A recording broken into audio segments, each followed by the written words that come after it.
Mesdames et messieurs, bonsoir. Merci d'avoir choisi RTI 1 à la une de ce 20h. Le ministre français du Commerce extérieur et de l'attractivité fait le bilan de sa visite au travail en Côte d'Ivoire. Il s'est entretenu avec le Premier ministre Patrick Kachi à l'issue de son séjour qui a duré 72 heures. La France s'engage à insuffler une dynamique nouvelle à la transformation structurelle de l'économie ivoirienne. Tolérance zéro face au cas de tricherie, c'est le mot d'ordre donné par la ministre Maria Tokone à la communauté éducative ce vendredi. C'est au lancement des examens à grand tirage, session 2021. Les examens démarrent le 8 juin prochain. Plus d'1 million de candidats sont en lice pour le bac, le BPC et le CEP. Lecture, écriture, mathématiques au primaire, les élèves s'intéressent-ils à ces matières? Y a-t-il un engouement ou un désintérêt pour ces matières? Le ministère de l'Éducation nationale a mis en place le projet d'amélioration des prestations de services éducatifs. Nous verrons les retombées dans le dossier Vidici de ce 20h. La France a suspendu à titre conservatoire les opérations militaires conjointes avec les forces maliennes. Cette annonce a fait réagir la junte au pouvoir. Les autorités maliennes rassurent. La transition sera démocratique, inclusive et respectera comme prévu le calendrier fixé à 18 mois. Soyez bienvenue sur RTI 1. Le Premier ministre Patrick Kachi s'est rendu ce vendredi à Daoukro. Il est allé exprimer la solidarité et la compassion du gouvernement ivoirien au président du PDCI RDA, Henri Konan Bédié, qui est frappé par un deuil. Le compte rendu d'Alexis Ouedraogo. Le président Henri Konan Bédié est en deuil.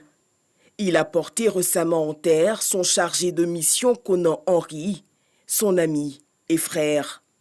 Ce vendredi à Daoukro, le chef du gouvernement Patrick Kachi est venu apporter sa compassion. Konan Henri était également pour moi non seulement un ami, mais un frère. Comme le veut la coutume, quand la proximité est aussi grande avec le défunt, dire simplement des condoléances à distance ne sont pas suffisantes. Il faut venir soi-même, physiquement, partager la compassion et traduire de vive voix les sentiments qui nous animent. De retour donc de l'étranger, mon calendrier m'a permis ces jours-ci de pouvoir faire le déplacement à Daoukro. Ce matin, je suis donc venu accomplir, disons, un devoir. C'est traduire au président Bédié et à la famille défunte mes sentiments sincères de condoléances et ma compassion. Informé de ce que je venais, le président de la République, son Excellence le président Alassane Ouattara, m'a également chargé de transmettre au président Bédié ses salutations chaleureuses et fraternelles, ce que j'ai fait. Konan Henri était l'un des fidèles compagnons du président du PDCI RDA. Il est décédé en mars dernier des suites d'une longue maladie. Voilà, comme on le voit, donc le Premier ministre Patrick Kachi s'est rendu ce vendredi à Daoukro. Il est allé exprimer sa solidarité, sa compassion au président du PDCI RDA, Henri Konan Bédié, qui est frappé par un deuil. Avant Daoukro, le Premier ministre Patrick Kachi a eu un entretien avec le ministre français du Commerce extérieur et de l'attractivité qui vient de séjourner dans notre pays. 3 jours de présence en terre ivoirienne pour renforcer la coopération ivoiro-française. Franck Riester a fait le point au chef du gouvernement ivoirien. La France s'engage à insuffler une dynamique nouvelle à la transformation structurelle de notre pays. Cheikh Koné. C'est une visite de travail de 3 jours débutée au pas de course avec au menu plusieurs rencontres sectorielles, des panels, des inaugurations, des visites guidées de projets financés et réalisés par la France en Côte d'Ivoire. Au terme de ce marathon, Franck Riester dresse le bilan à sa sortie d'audience avec le Premier ministre, Patrick Kachi. Ça a été une visite bien chargée autour de la réaffirmation de la volonté du président Emmanuel Macron de renforcer les liens entre la Côte d'Ivoire et la France pour voir de manière très concrète comment on peut renforcer nos échanges commerciaux, notamment faire en sorte qu'il y ait davantage d'exportations ivoiriennes en France et que ces exportations soient plus porteuses de valeur ajoutée, c'est-à-dire qu'il y ait davantage de transformations ici réalisées en Côte d'Ivoire pour des exportations vers la France, mais aussi à travers ces partenariats des exportations vers d'autres pays, qu'ensemble nous puissions bâtir des chaînes de valeur, des chaînes de production, des partenariats qui nous permettent d'exporter des produits depuis la Côte d'Ivoire ensemble vers le reste du monde. Beaucoup de choses à l'ordre du jour de ces 3 jours ici en Côte d'Ivoire, mais surtout un plan d'action pour les semaines et les mois qui viennent, pour concrètement, au-delà des discours, on puisse traduire ça dans des actes, dans des partenariats, dans des exportations et dans des réussites communes. Et c'est ce que nous allons nous atteler à faire avec mon collègue et ami ministre de l'Industrie et du Commerce. Plusieurs projets dans les domaines de l'environnement, du développement durable et de l'énergie ont intéressé la délégation française. Voilà, une délégation française conduite donc par le ministre délégué auprès du Premier ministre des Affaires étrangères françaises, chargé du commerce extérieur et de l'attractivité, a été reçue en audience par Kandia Camara, ministre d'État, ministre des Affaires étrangères, de l'intégration africaine et de la diaspora. La délégation, je rappelle, est à Abidjan avec une représentation de près de 40 entreprises. Cette visite a pour but de nouer des partenariats pour des investissements dans le domaine de la construction, de la transformation de matières premières et d'autres secteurs. Le gouverneur du district d'Abidjan, Robert Begré-Mambé, a rencontré aussi une quinzaine de chefs d'entreprises exerçant dans divers domaines d'activité, notamment dans le secteur de la construction et du logement, d'infrastructures sanitaires et du transport. Robert Begré-Mambé leur a présenté ses projets pour le développement du Grand Abidjan.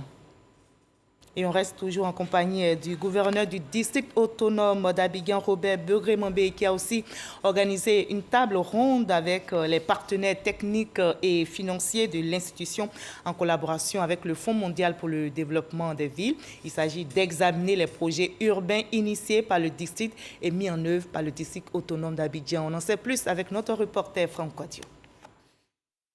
Le ministre-gouverneur du district autonome d'Abidjan, Robert Begré-Mambé, échange avec les partenaires sur la question du financement des projets et actions de développement urbain prioritaires du Grand Abidjan.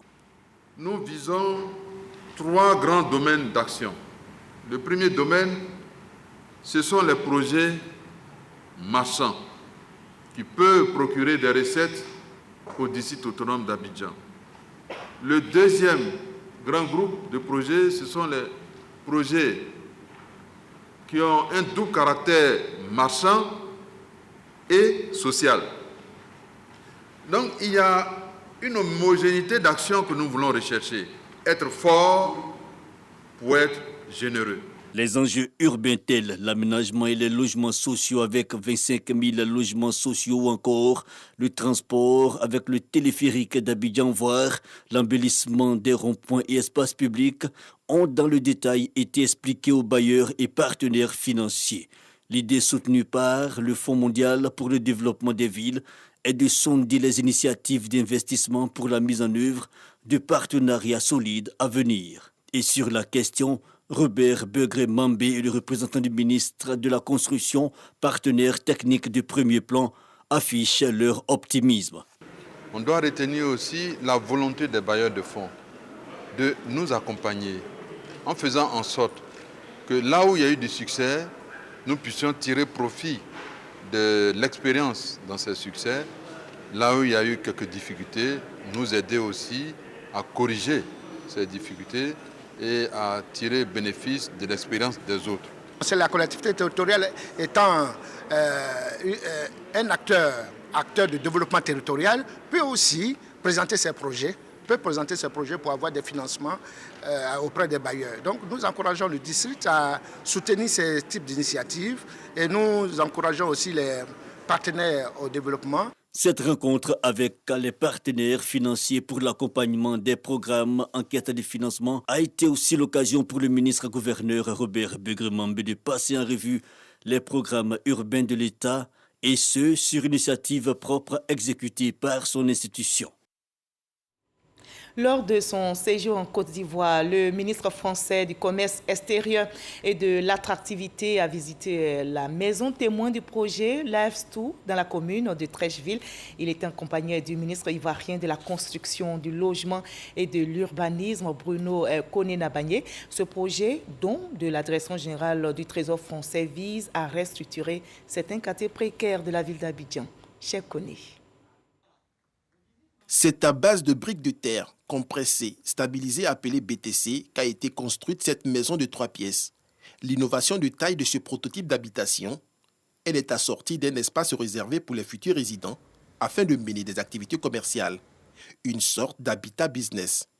Ce projet innovant appelé Live2, à la fois écolo et social, est une initiative du Fonds d'études et d'aide au secteur privé, FASEP, un don accordé par le Trésor français. Ici, la Côte d'Ivoire et la France dessinent donc l'habitat urbain de demain. Abordable, durable, modulable. Le concept Live2 est à sa phase pilote. 4 communes, dont Abobo et Marcory, ont déjà bénéficié de maisons témoins. Ce projet s'inscrit dans le cadre de la restructuration des quartiers précaires d'Abidjan. La seule ville d'Abidjan compte environ 1,2 million d'habitants vivant dans des bidonvilles, soit environ 1/5 de la population abidjanaise. Le ministre de la Construction, Bruno Nabagné-Koné, qui s'est réjoui du concept, a plaidé pour sa duplication dans d'autres villes du pays. Cependant, il a formulé quelques observations à l'endroit des promoteurs. Nous invitons à aller au-delà en prenant en compte 2 observations. La première observation étant la possibilité d'intégrer à ce projet l'impératif de densification de notre habitat, donc voir comment éventuellement faire de construction en hauteur, et deuxièmement fixer un prix abordable, un prix plus adapté au pouvoir d'achat de la cible de ce type de logement. Bien avant la visite guidée du Live2, Bruno Koné a pris part à un panel sur le financement de la ville durable. Au cours de cet échange, le ministre de la Construction a identifié 4 sources possibles pour le financement des villes et leurs infrastructures. Il s'agit de l'appui direct de l'État aux collectivités territoriales, le financement via l'appui technique et financier des bailleurs de fonds et partenaires bilatéraux, et enfin, les partenariats publics-privés et la valorisation foncière. Ageroute-marche.ci, c'est sur cette plateforme numérique que les acteurs du secteur des travaux routiers et le grand public pourront désormais suivre l'évolution des différents chantiers. Cette innovation technologique mise au point par la Banque mondiale à travers le programme d'amélioration de la gouvernance et de la délivrance des services de biens aux populations vise à renforcer la transparence dans la gestion des travaux routiers. Eh bien, depuis jeudi, les agents de l'Ageroute sont en formation dans la capitale politique ivoirienne. Yamoussoukro, Mama Traoré est notre envoyé spécial sur place. C'est une plateforme informatique qui regroupe l'ensemble des étapes de la construction d'une route. Ageroute-marché.ci renseigne également les internautes sur les projets routiers en cours d'exécution, à venir et même achevés. Celui qui a envie de savoir aussi comment un chantier comme Dimboku Bukanda Ananda est exécuté parce qu'il est de la zone, il clique également il va sur Ageroute Marché, il va savoir qu'il va avoir toutes les informations relatives au chantier qui est dans sa région. L'étape de la passation des marchés ne peut pas être prolongée parce que les entreprises ont accès à l'information en temps réel. Donc pour nous, ça nous permet de rassurer les entreprises et de respecter les délais de passation des marchés.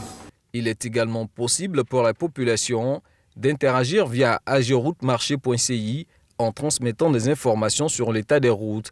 Cette innovation technologique a été mise au point grâce au concours de la Banque mondiale à travers le PAGDS, le programme d'amélioration de la gouvernance et de la délivrance des services de base aux populations. Le projet financé par la Banque mondiale, le PAGDS, rentre dans l'ensemble du processus de dématérialisation, de digitalisation et de numérisation des systèmes. Ageroute Marché a été le premier projet sur lequel nous sommes arrivés à un résultat propre. La bonne utilisation de cet outil informatique fait actuellement l'objet d'une formation dispensée auprès des agents de l'Ageroute, l'agence de gestion des routes. Voilà, Ageroute-marché.ci, une plateforme numérique pour gérer les travaux routiers. C'était un reportage de Mama Traoré. Les parlementaires membres des commissions des affaires économiques et financières de l'Assemblée nationale et du Sénat sont désormais outillés pour mener à bien leur mission de contrôle des finances publiques dans le contexte du budget et programme. Cette formation dispensée par le Centre international de management et d'expertise financière est une initiative du ministère de la promotion de la bonne gouvernance, de la réforme des capacités et de la lutte contre la corruption. Le reportage de Kadé Sogotogo. Budget, programme et contrôle de la performance, c'est le thème autour duquel Députés et sénateurs, membres des commissions des affaires économiques et financières de l'Assemblée nationale et du Sénat se sont succédés à Yamoussoukro pour 5 jours de formation dispensés par le Centre international de management et d'expertise financière CIMEF. Cette initiative du ministère de la promotion de la bonne gouvernance, du renforcement des capacités et de la lutte contre la corruption permet à ces parlementaires, acteurs majeurs du contrôle de l'action gouvernementale, d'exercer en toute sérénité. Je voudrais à ce stade de mon propos vous inviter à transformer la formation reçue en action. Nous comptons véritablement sur votre engagement à œuvrer pour renforcer le contrôle de l'action gouvernementale conformément aux exigences de la réforme. Nous avons donc appris comment élaborer donc le budget, le contrôler surtout, parce que c'est notre rôle premier. Et je pense que cette formation nous a donné les rudiments nécessaires pour pouvoir vraiment procéder à des contrôles adéquats dans l'intérêt de nos populations, qui sont donc les pourvoyeurs des caisses de l'État. Il est à noter que la Côte d'Ivoire a basculé du système de budget moyen au système du budget programme adopté en 2020. Une mise à niveau des parlementaires s'imposait donc. La formation des parlementaires sur le budget programme a été rendue possible grâce à un financement de la Banque mondiale. Tolérance zéro face aux cas de fraude, de tricherie. C'est le mot d'ordre donné par la ministre Mariatou Koné à la communauté éducative aujourd'hui. C'était au lancement des examens à grand tirage session 2021.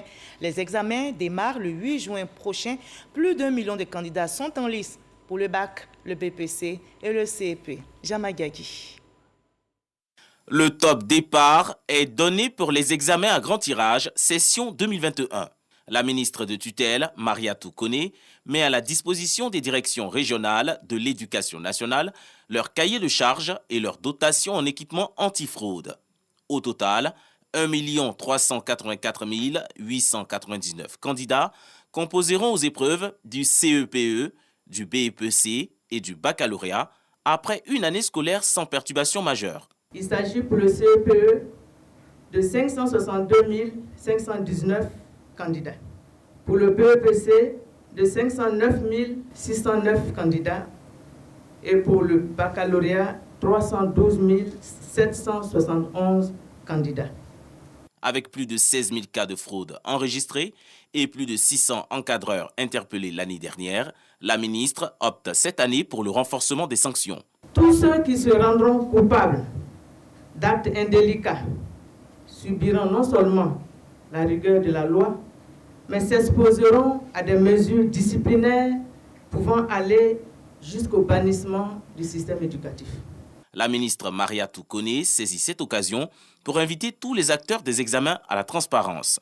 À vous, candidats, vous, les surveillants, les examinateurs, les correcteurs, les harmonisateurs, les membres du jury, les membres du secrétariat, les chefs de centre, aider nos enfants à donner le meilleur d'eux-mêmes dans un cadre adéquat où ils feront l'apprentissage de la saine compétition dont les seules valeurs sont le mérite. Ces examens à grand tirage débutent le 8 juin 2021. La proclamation des résultats des épreuves du CEPE, du BEPC et du bac est prévue respectivement pour les mardis 22 juin, 6 juillet et 27 juillet à 14 h.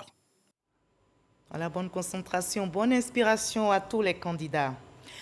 Lecture, écriture, mathématiques au primaire, quel est le taux de réussite scolaire? Les élèves s'intéressent-ils à ces matières? Y a-t-il engouement ou désintérêt? Le ministère de l'Éducation nationale a mis en place le projet d'amélioration des prestations des services éducatifs pour susciter bien sûr l'intérêt chez les élèves. Le projet est intitulé « Mon enfant apprend mieux à l'école ». Quelles sont les retombées? On voit cela dans le dossier VDC signé Eugène Atoubi.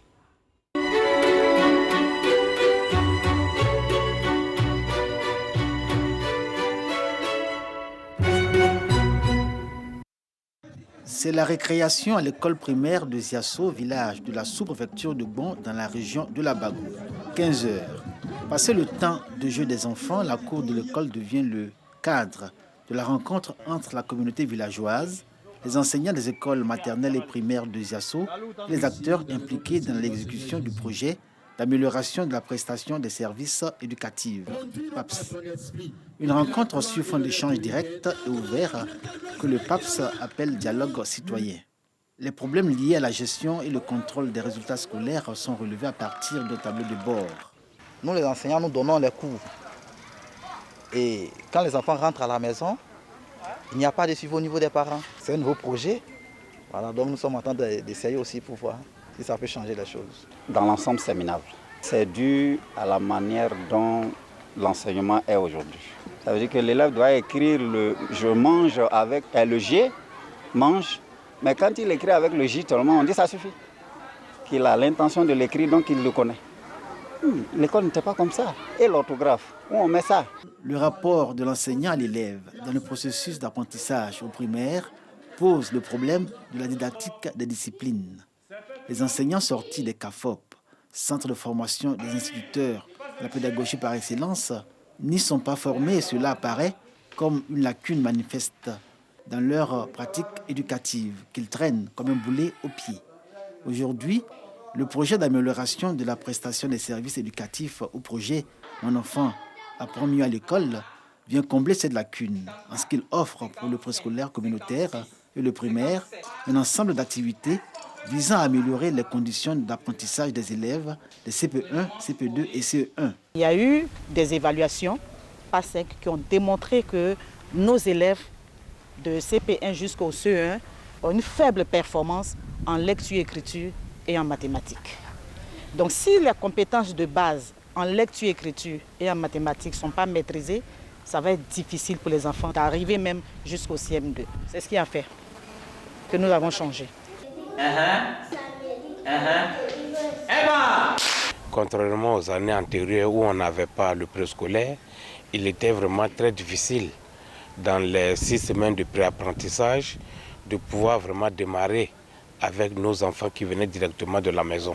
L'avènement du projet PAPSE a permis d'aider un peu le niveau des enfants. Les enseignants sont appelés à jouer un rôle majeur dans la réussite du projet « Mon enfant apprend mieux à l'école ». Pour ce faire, la direction de la pédagogie et de la formation continue, DPFC, procède régulièrement à des renforcements de capacités des enseignants, des CP1, CP2 et CE1 des écoles du projet. Ces renforcements sont même étendus à tous les niveaux hiérarchiques de l'encadrement pédagogique. Les maîtres en bout de la chaîne d'encadrement bénéficient d'un support de travail rénové. Le décodable pour la lecture-écriture et le déchiffrable pour les mathématiques. Nous sommes au niveau du CP2 actuellement. Cette année, l'équipe travaille à pouvoir élaborer le CE1. On espère et on travaille avec le ministère de sorte à ce que le manuel décodable CE1 et le déchiffrable CE1 ainsi que les cahiers d'activité et les guides maîtres soient disponibles également à la même période que ces ouvrages-là.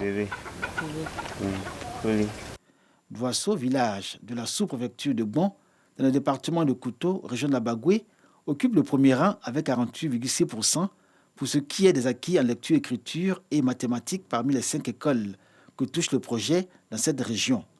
1, 2, 3, 4, 5, 6. Le petit Nzi en classe de CP1 à l'école primaire publique de Doisseau peut compter de 1 à 50 au moins, comme tous les enfants de son niveau qui fréquentent les établissements primaires touchés par le projet « Mon enfant apprend mieux à l'école ». Policier. Policier. Gombo. Gombo. Policier. Policier. Et l'enfant, avec le décodable, arrive à lire avec fluidité. En maths, le PAPS nous demande que l'enfant explique ce qu'il a fait. Voilà. Il doit nous dire comment il a procédé et comment il sait, comment il a fait pour trouver son résultat. Les 4 autres villages, Timboroni, Ziasso, Blidiemene et Tindara, avec respectivement 41,2%, 40,6%, 37,7% et 37,5%, ne sont pas moins méritants, comparativement à la moyenne nationale qui est de 34,8%. Ces ratios mettent en évidence non seulement l'impact des nouvelles approches et nouveaux outils pédagogiques, mais aussi l'appropriation du projet par l'ensemble pédagogique de la chaîne d'encadrement et toutes les parties prenantes. On a fait une formation en lecture, lecture-écriture, une formation en mathématiques. Et on a vu des nouvelles méthodes tout ce qu'on peut faire pour que l'enfant puisse être imprégné, l'enfant puisse être acteur dans sa formation. On a essayé de mettre tout cela en application pour que l'éducation en Côte d'Ivoire soit au sommet. Il y a eu une forte mobilisation qui a été provoquée et suscitée par le PAPS. Et donc on peut facilement mettre en œuvre toutes ces pratiques, dialogue entre les parents et les enseignants, entre la chaîne d'encadrement et les parents, parce que nous-mêmes, nous nous déplaçons pour aller dans ces localités, nous rencontrons les chefs de village, les populations et tout ça pour leur porter l'intérêt que présente justement l'école. De la mise en vigueur du projet en juillet 2018 à ce jour, des salles de classe y ont été construites et réhabilitées avec amélioration de l'environnement scolaire, notamment la latrinisation, la construction de pompes villageoises, à l'objectif d'améliorer les résultats d'apprentissage des élèves. Et dans cette même perspective, plusieurs nouveaux centres préscolaires communautaires ont été construits dans les 6 régions visées par le PAPS, entièrement équipés et pourvus en personnel. Ces centres préparent les enfants à intégrer le primaire avec des prérequis grâce à leur niveau de veille et d'apprentissage. La communauté en prend grand soin au regard de l'impact socio-économique et pédagogique du projet. On est en train de faire la sensibilisation et puis la mobilisation de la communauté pour pouvoir pérenniser le projet. C'est pour cela aussi on leur demande de mettre en place des AGR, des activités génératrices de revenus qui vont leur permettre de faire face à certains problèmes après le projet. Il est vraiment nécessaire que tous les acteurs, toutes les parties prenantes, c'est-à-dire les parents d'élèves d'abord, les enseignants, la chaîne d'encadrement pédagogique et les directions centrales du ministère puissent accompagner le projet de sorte à ce que les résultats puissent être des résultats objectifs et que cela puisse pouvoir permettre de pouvoir dire si on actionne tel levier, si on touche à tel autre levier, voilà ce qu'on peut obtenir en termes d'amélioration de la qualité. 150 écoles en Côte d'Ivoire expérimentent le projet Mon enfant apprend mieux à l'école avec les élèves des niveaux CP et classes maternelles dans un environnement d'apprentissage des enfants amélioré.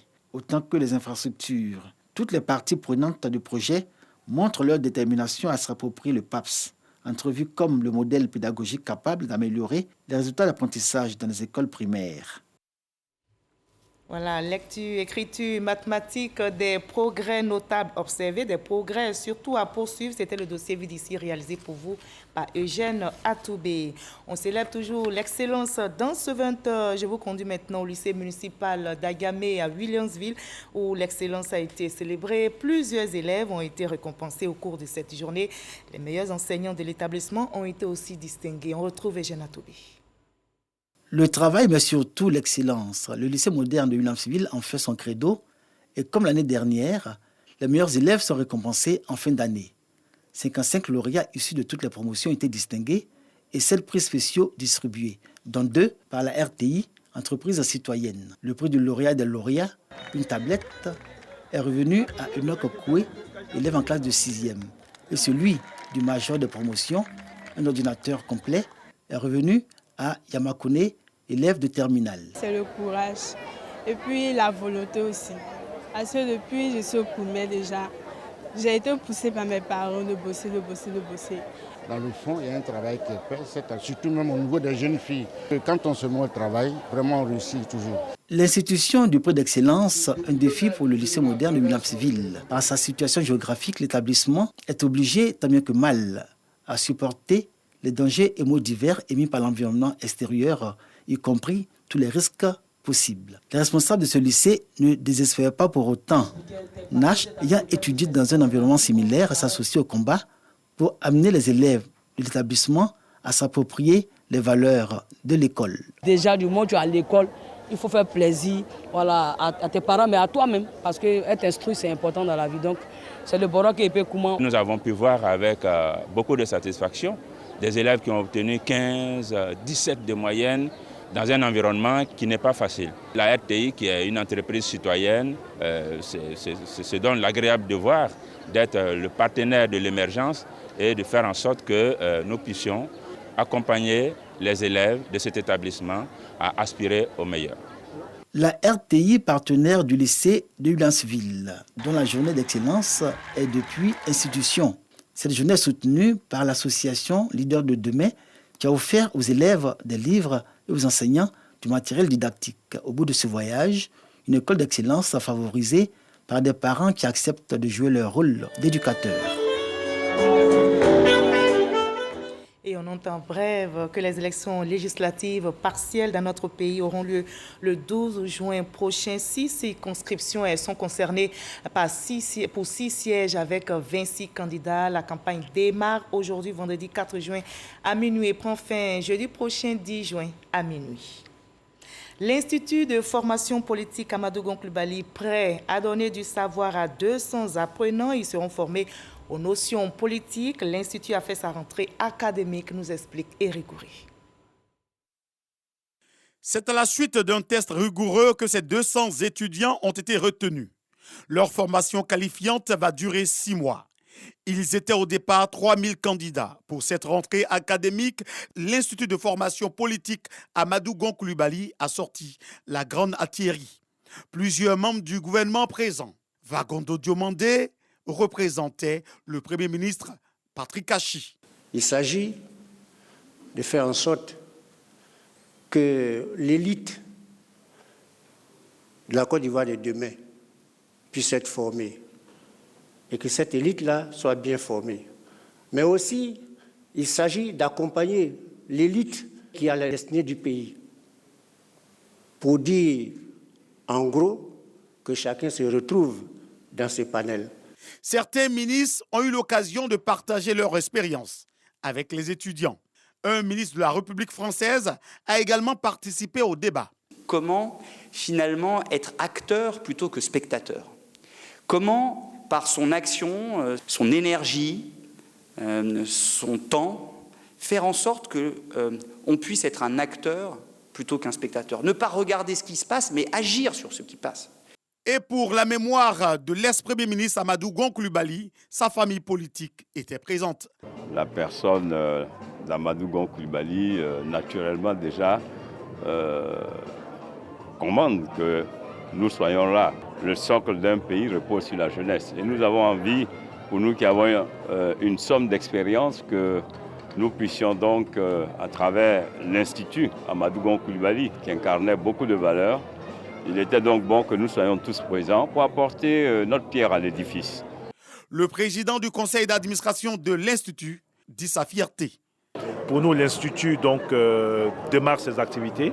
Au-delà des personnalités reçues aujourd'hui, nous aurons périodiquement de grandes figures, qu'elles soient nationales, africaines ou internationales, pour justement donner le meilleur à ces jeunes qui ont été pris comme auditeurs au sein de l'Institut de formation Amadou Gon Coulibaly. Quant aux apprenants, ils repartent satisfaits.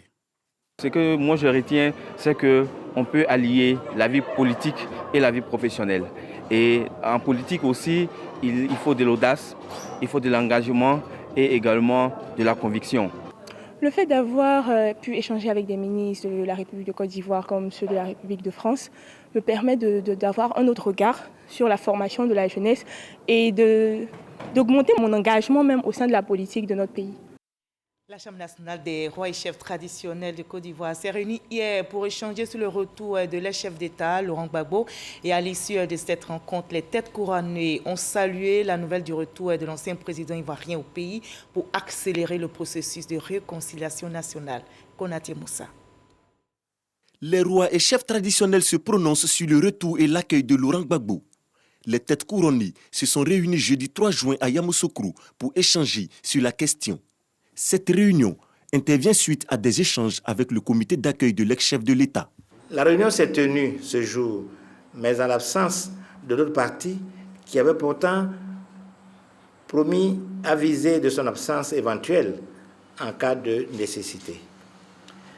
Des échanges précédents avec des émissaires du président Laurent Gbagbo, il résultait 2 messages. Dans le premier, le président Laurent Gbagbo nous transmettait sa volonté de regagner son pays dans un esprit de paix et de réconciliation nationale. Le deuxième message concernait l'accueil que le FPI pro-Gbagbo comptait réserver à son président et il demandait au directoire de s'associer à cet accueil en lui donnant le plus grand retentissement populaire. Après analyse des sujets abordés, les rois et chefs traditionnels donnent leur position. Le directoire salue et approuve le retour du fils au pays qui revient pour accélérer le processus de réconciliation nationale, nous dit-il. Quant au deuxième aspect, relatif à l'accueil, la totalité des chefs déclarent ne pas se sentir qualifiés pour y participer. Tout en félicitant ce retour qui contribuera à la réconciliation, la Chambre nationale des rois et chefs traditionnels souhaite que tout se passe dans la paix et la sécurité. Et je vous livre ce communiqué qui vient de nous parvenir. Les man de la ACA, la Haute Autorité de la Communication Audiovisuelle, a eu connaissance de ce que des journalistes de la presse audiovisuelle mandatés pour couvrir la visite du ministre de la Réconciliation et de la Cohésion nationale, M. Kouadio Konan Bertin, au siège du Parti démocratique de Côte d'Ivoire, PDC-RDA, le 3 juin 2021, ont subi une agression physique ainsi qu'une destruction de leur matériel de reportage. La ACA condamne fermement ces faits d'une extrême gravité qui constituent une atteinte intolérable à l'exercice libre de la profession de journaliste. La ACA, tout en appréciant les regrets exprimés par les responsables du PDCI-RDA, en appelle à leur responsabilité et au-delà à celle de tous de veiller au respect scrupuleux de la liberté de la presse. Communiqué signé par le président Maître René Bourgoin. Et notez que ce fait s'est déroulé, notre fait s'est déroulé au niveau de Boaké. Ce jeudi 3 juin aux environs de 12 heures, un détenu, le nommé Nyana Bitra Rodrigue, s'est échappé du cabinet de la juge d'instruction du tribunal de première instance de Boaké avec la complicité de 2 individus armés de pistolets automatiques. Sous la menace de leurs armes, ils ont désarmé et déshabillé l'agent de police en charge de la sécurité du cabinet d'instruction.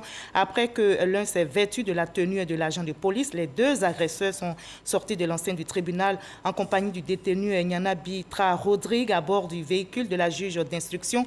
Une enquête a été immédiatement ouverte et confiée conjointement à la police criminelle et à la brigade anti-criminalité de Boaké. Les premières investigations ont permis de retrouver le véhicule emporté. Le gouvernement exprime sa solidarité aux magistrats et au personnel judiciaire et voudrait indiquer que toutes les dispositions sont prises pour retrouver les auteurs de cet acte et surtout assurer la sécurité des juridictions. On va terminer par cette autre nouvelle. La France a suspendu à titre conservatoire les opérations militaires conjointes avec les forces maliennes. Cette annonce a fait réagir la junte au pouvoir. Les autorités maliennes rassurent que la transition sera démocratique, inclusive et respectera comme prévu le calendrier, à savoir 18 mois avant de passer la main aux civils. Sur le risque de l'islamisme radical, les militaires au pouvoir affirment que l'ennemi commun reste les terroristes. Et vous l'avez compris, ce journal est terminé. Merci de nous avoir suivis. Demain 20h, vous avez rendez-vous avec Kolo Koulibaly. Prenez soin de vous. Très belle soirée. Allez, on continue de promouvoir la paix dans notre très beau pays.